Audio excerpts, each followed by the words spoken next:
اگر آپ چاہتے ہیں کہ اللہ آپ کے حالات کو بدلے تو آپ کو بھی اپنی ہیبٹ کو بدلنا ہوگا۔ جیسے کہ ہم لوگ انسٹنٹ جج کر لیتے ہیں کہ اللہ نے میرے ساتھ ایسا کیوں کیا، جبکہ ہمیں یہ سوچنا چاہیے کہ اللہ نے جو بھی میرے ساتھ کیا ہے یقیناً اس میں میرے لیے ہی خیر ہوگی، اور صبر کرنا چاہیے۔ بے شک اللہ صبر کرنے والوں کے ساتھ ہے۔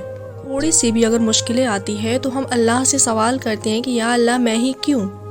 ہم کو جبکہ یہ رویہ اپنانا چاہیے کہ اللہ جیسی آپ کی مرضی میں اس میں راضی۔ قرآن شریف میں اللہ نے لکھا ہے، کیا لوگوں نے یہ سمجھ رکھا ہے کہ بس اتنا کہنے پر چھوڑ دیے جائیں گے کہ ہم ایمان لائیں اور ان کو آزمایا بھی نہ جائے گا؟ اور پھر جب مشکلیں آتی ہیں تو ہم کہتے ہیں اس مشکل وقت میں بھی کوئی انسان میری مدد کو تیار نہیں، اب میں کہاں جاؤں، کس سے مدد مانگوں؟ جبکہ ہمیں تو یہ کہنا چاہیے کہ میں کیوں انسانوں سے مدد مانگوں جب میری مدد کرنے کی ساری قدرتیں میرے رب کے پاس ہیں۔ اللہ تعالیٰ فرماتے ہیں، کیا تمہیں معلوم نہیں کہ آسمانوں اور زمین کی بادشاہت اللہ ہی کے لیے ہے، اور اللہ کے سوا نہ تمہارا کوئی دوست ہے اور نہ ہی مددگار۔ اور جب کوئی ہمارے ساتھ برا کرتا ہے تو ہم کہتے ہیں کہ اس نے ہمارے ساتھ برا کیا تو اللہ اس کے ساتھ بھی برا کرے۔ ایسا ہمیں بالکل نہیں کہنا چاہیے۔ اس نے میرے ساتھ برا کیا پر اللہ اسے ہدایت دے اور اس کا دل خیر کے جانب موڑ دے، ہمیں یہ دعا کرنی چاہیے۔ اللہ فرماتے ہیں، ایک میٹھا بول اور کسی ناگوار بات پر ذرا سی چشم پوسی اور اس کے خیرات سے بہتر ہے۔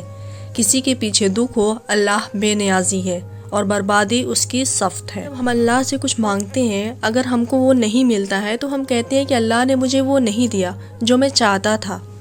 اللہ نے جو بھی دیا بہت بہتر دیا، الحمدللہ، ہمیں یہ کہنا چاہیے، تو اللہ ہمیں اور بہتر سے بہترین دے گا۔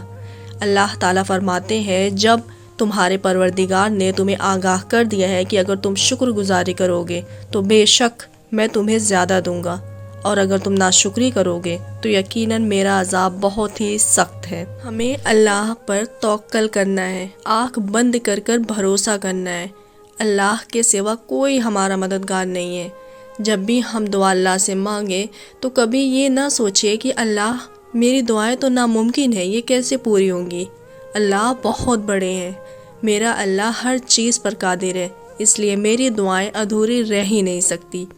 اللہ تعالیٰ فرماتے ہیں، جب میرے بندے میرے بارے میں آپ سے سوال کریں تو آپ کہہ دیں کہ میں بہت ہی قریب ہوں، ہر پکارنے والے کی پکار کو جب بھی وہ مجھے پکارے قبول کرتا ہوں۔ اللہ تعالیٰ فرماتے ہیں، اسی لیے لوگوں کو بھی چاہیے کہ وہ میری بات مان لیا کرے اور مجھ پر ایمان رکھے، یہی ان کی بھلائی کا باعث ہے۔ ہمیں اللہ پر توکل کرنا ہے، ان پہ بھروسہ کرنا ہے۔